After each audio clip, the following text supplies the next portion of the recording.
There's mounting outrage, criticism, and rebukes of how federal agents are operating in Minnesota. The problem is not that enforcement is happening. It's clearly the manner in which these things are happening. These tactics are very obviously not safe. The practices that these ICE and CBP agents are engaged in are not proper police tactics. This is not policing, and it's not military service. It's something dangerously undefined. This is the third shooting now in less than 3 weeks.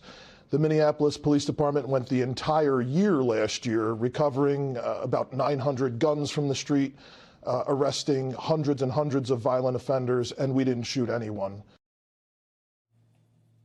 We didn't shoot anyone. The Minneapolis police chief there noting that you can patrol apples to apples the exact same region that these DHS agents have been flooding.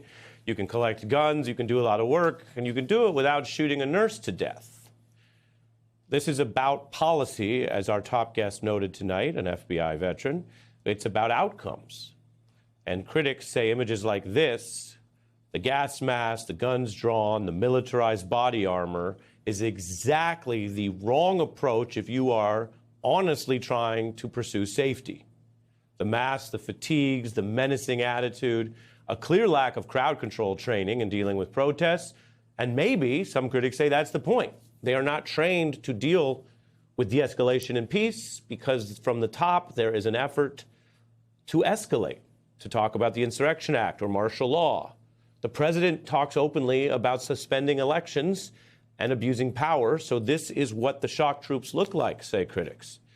Border Patrol agents accustomed to confronting cartels or illegal border crossing rather than protesters in urban areas is part of the obvious problem, the Post reports. DHS says it will handle any review of the killing of this American. And that is a problem given that many Trump officials have already announced what they think the conclusion of that should be. After the shooting, local officials were also blocked from even going on the scene by federal agents, and they had a judicial warrant. We've talked about federalism and constitutional crises. This report is of your federal government defying the court-ordered requirements of your local government having access to a place where your local neighbor was shot to death by the feds.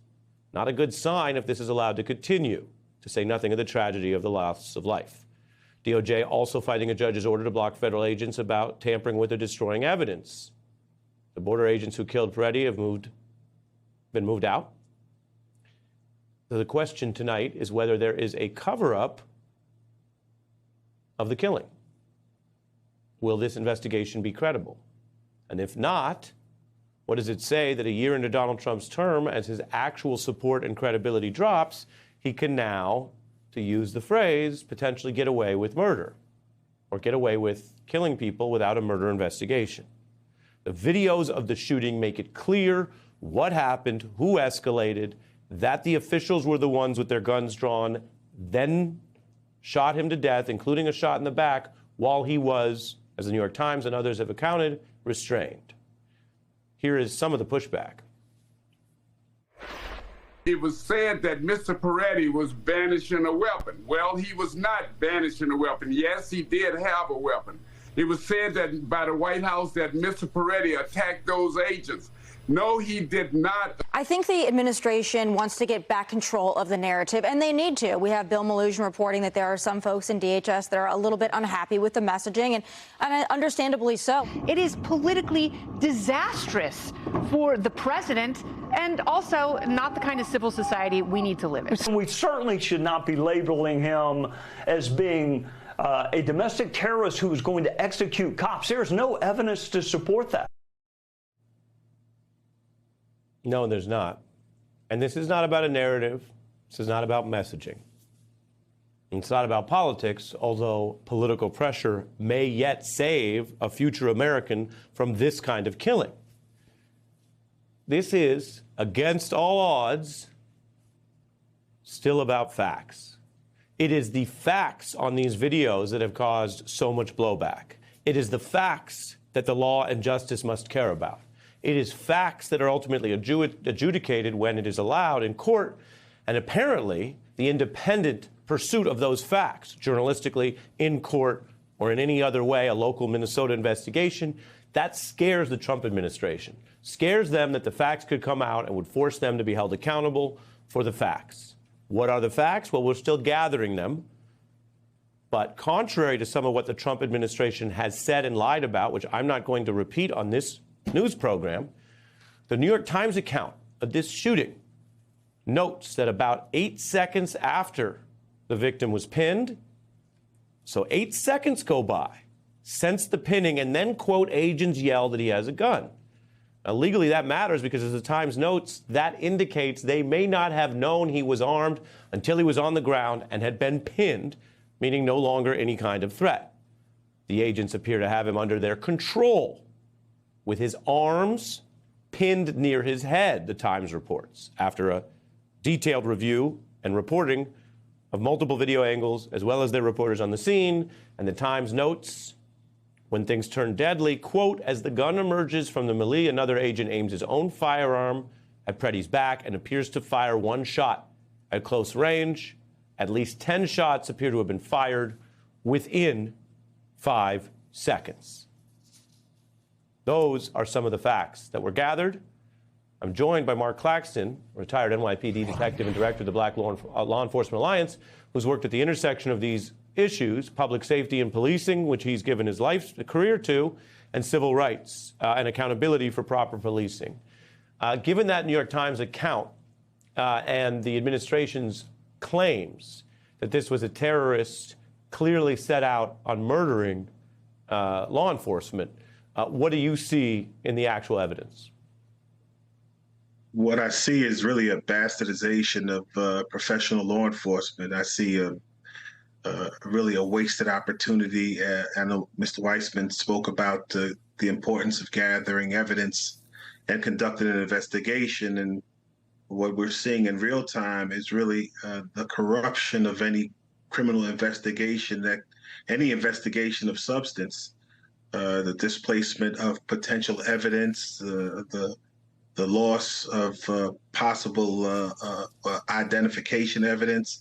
There's so much going on here, but that's because the mission itself is unwieldy and unclear and dysfunctional. And the individuals who have been set out to the mission are not properly trained, they're not properly prepared, they're not disciplined. And then you have multiple agencies involved in operations on the street involving the civilian population. So you can see their interactions are really clumsy, awkward. And when you have that, along with law enforcement conducting operations, it really is a recipe for disaster. And unfortunately, unless there is a significant pullback or rollback of these type of operations and the enforcement on the street level by this combo team of ICE, DHS Border Patrol, we really could have more fatalities that and they're really avoidable. What do you see wrong in the way that they are going at what are sometimes, as I mentioned in the broadcast, small groups of citizens or protesters escalating, drawing weapons, pepper spray? Well, it starts really with something that you mentioned, and that is the attire, the uniform itself, that militarized attire. It's just peculiar that just a couple of years ago, part of what was labeled a reform movement, one of the main requests was to enforcement, because that allowed for better relationships and communications between the civilian population and their law enforcement. So if you start there, that now we've really doubled down on the militarization, at least the appearance of it, but actual military equipment on the streets, that's one thing. Then you have a lack of experience on basic just crowd control, the social sciences, something that you really would learn during the course of a full-bodied law enforcement training. You are trained and taught and conditioned how to interact with people, how important it is to de-escalate.